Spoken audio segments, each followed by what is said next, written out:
Insanity is doing the same thing over and over and over again and expecting a different result. And that, ladies and gentlemen, is exactly what Mikel Arteta has been doing at Arsenal for the past few years. The meme goes that Arsenal's biggest enemy is Arsenal, but in reality, it's Mikel. Here are 5 mistakes that he made at the quarterfinal game for the FA Cup against Southampton, and also, to also give him some grace, the one thing he did right in this game.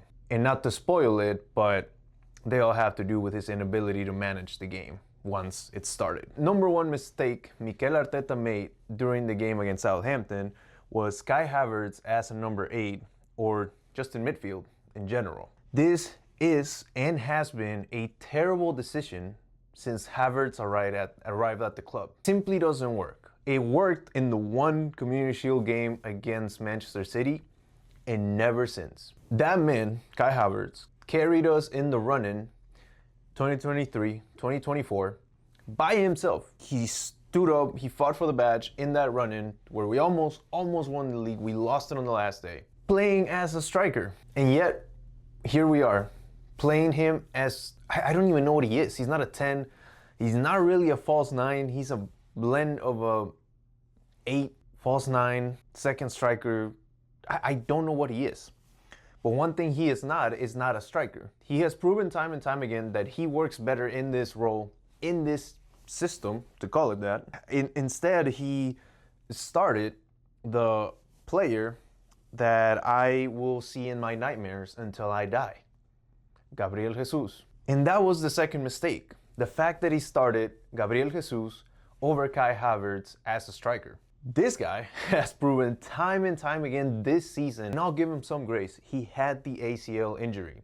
I'll give him grace. This season, he's been healthy, and he's still not performing. He is not reliable, period. And he should not be playing striker unless we genuinely have no other choice. And really, he should not play, in my opinion, for this team again for the rest of the season or ever again. Sell him in the summer.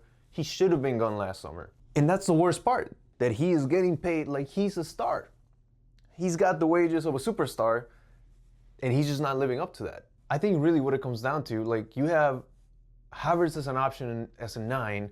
You have Viktor Gyökeres, who's literally in form right now. He scores, 4 goals over the international break?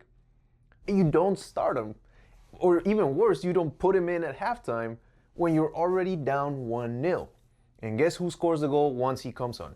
Viktor Gyökeres. The third mistake was not adjusting to Southampton's plan, which was counterattacks. It was obvious, incredibly clear from the beginning that the plan was, let them attack us, let's play this very open football. So they open up and we just counterattack because we have the speed, we have the ability. This new manager that they're under, they've been doing good since they hired him. Yeah, even early in the game, they felt dangerous. From early in the game, they felt very dangerous. And even after the goal, they stuck to the plan. And I think the second goal was an example of that. And what did Mikel do? Nothing. He kept sending the fullbacks forward, which is why they were counterattacking us, because they knew that our fullbacks were not going to be back there. We have a really unexperienced and English football player in Mosquera, who's young, who will learn, and I believe in him, but he's not there yet. Gabriel had to come out injured. So yeah, they attacked us where it hurt us, and nothing happened. And really, that's exactly what it is. It's no creativity, no Gyökeres come in, Kai Havertz who's playing still in midfield, where you can really play a 2-striker system. Your back's against the wall already. You do score the goal to tie it. Like, clearly what you've been doing doesn't work because it barely got you a goal and you needed to put new people in. Try something else, change it in game. But no, there was none of that. They didn't tell one of the fullbacks to stay back. I think that could have maybe worked if you send Miles in the midfield, let Ben White stay back more in a defensive role. But no, nothing happened. Both Miles and Ben White kept going up and we kept opening up the field. There were plenty of chances where, honestly, this game is one of those games where we got lucky that we even got a goal. Actually, not that we got a goal. I'll get to that in a second. But we got lucky that we didn't get more scored on. Now, we should have scored more goals ourselves. We had 10 plus attempts in the first half alone. None of them went in. None of them. If you want to be a world-class team, You cannot have 10 plus attempts in a single half and not score a single one of them. And guess what? But that goes back to point two. It's not going to happen with somebody like Gabriel Jesus as your 9. I'm sorry, he's past his prime. He's past what we need of him in this team. But anyways, mention the fullbacks. That's mistake number 4. I'm going to start with Ben White. I have been a Benny Blanco supporter since day one, but that was a disaster class of a performance. It was evident from something else that was evident from the beginning that he was not playing at his best, and the first goal was pretty much on him. But again, it goes back to nothing. Nothing changed. No changes, no subs at half, no change of direction after seeing their game plan. Nothing. Just hope the guys figure it out. And I think that's the issue right now. That Mikel, and not right now, the mistake that he's made over the past few years, he refuses to accept he's wrong. And he doesn't want to show it. He doesn't want to, I don't know what it is. I don't know if it's his ego, I don't know what it is, but he refuses to show he's wrong, and he leaves the responsibility to the guys, which yes, they are the ones that carry out the plan, but when you see weakness, like in this case, Ben White not playing at his best, I think it's hard to get that out of your mind, especially when you're in an environment like the stadium was today. It was very loud. It was clearly going to be a battle. You have to be mentally able to adjust to what's going on in the field. And when you have your right back not fully fit to track back the guys that are counterattacking, which is clearly their plan, then it hurts chemistry, in my opinion. So yes, partly on the players, but the reality is things have not been clicking and no adjustments have been made. We keep using this formula of we'll figure out, we'll find something, we'll get a corner, we'll get a free kick, and it just doesn't work. It just doesn't work. And at one point, I think us Arsenal fans were cool with, all right, whatever, we're playing this boring brand of football, but whatever, we're winning goals. We're winning goals. We're winning games and goals too, I suppose. But now I think, again, we have been figured out and it's just not working anymore. And back to Ben White, I know that we were a little limited, but with no Timber in the bench, you have to be prepared to make those adjustments. And I think, I mean, he's done this in the past where he moves the center defensive mid to the right.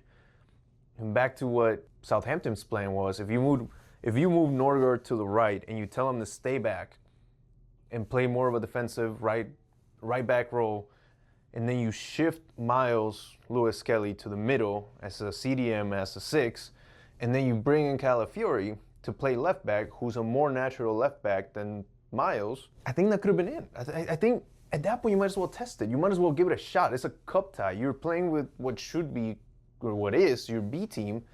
You might as well give it a shot. And I already spoke about Ben White. I did mention Miles Lewis-Kelly, so let's talk about him now. He's the 5th mistake, but not because he played, but how Mikel played him and how he keeps playing him. Listen, I'm not the most knowledgeable person in football. I don't think I'll ever be. I think this game is so ever changing, so ever evolving that you can't ever be a true knowledgeable person on it. But I think it's pretty apparent that he is not as good of a left back or is not as good playing on the touchline as he is playing centrally, as a CDM, as a midfielder, period. Mikel is the only person that doesn't see that he can play in the midfield, that he belongs in the midfield. That turn alone that he did, the defender comes at him, and he just does, like, he has the physicality, the body movements, the ability to play in the center and to play in the midfield, and he doesn't do it. I honestly think that a pivot between him and Rice, feeding families. We're feeding families. We saw it with the U21s for England over the international break. There was one play where he just carried the ball into the zone, and who scored? Ethan Nwaneri, who, by the way, is out on loan right now. Why? I don't know. Who knows? But yeah, no creativity, no trust in the players, which I think it's almost hypocritical for Mikel to say after the game, I support my players now more than ever. Then show it on the field. Show that you're going to change something up and that you actually trust them that, okay, I'm going to change things up because things are not working. I'm going to trust my players to execute under this new plan, under this adjustment. And that they'll be okay if I have to take out my trash, that's the reality, my trash striker and put my good striker in, halfway through the first half because things are not working. I have another video on that, by the way. Luis Enrique, I got a video coming up on that. But again, nothing, expecting the same thing to work over and over again because that is insanity. Now, I did say I had one thing that he did right, and that one thing was to keep Max Dauman on the entire game. I just find it insane that a 16-year-old showed more fight, more courage, was our best player, the most threatening player, creating chances. He was everything on the field today, and he is undoubtedly the future of this club. I'm surprised that he kept him on for 90 minutes because in good old Mikel Arteta fashion, he would have probably taken him out and put God knows who in. So luckily he didn't do that today, and I think that was the one thing he did right. If we had opportunities within the last 10 minutes of the game, it was probably because of Max. But yeah, Max Dauman, Miles Lewis-Kelly, and Ethan Nwaneri, that big three, they are the future of this club, and I just hope and pray that this club treats them like such and makes sure that we protect them from other teams, aka Manchester United.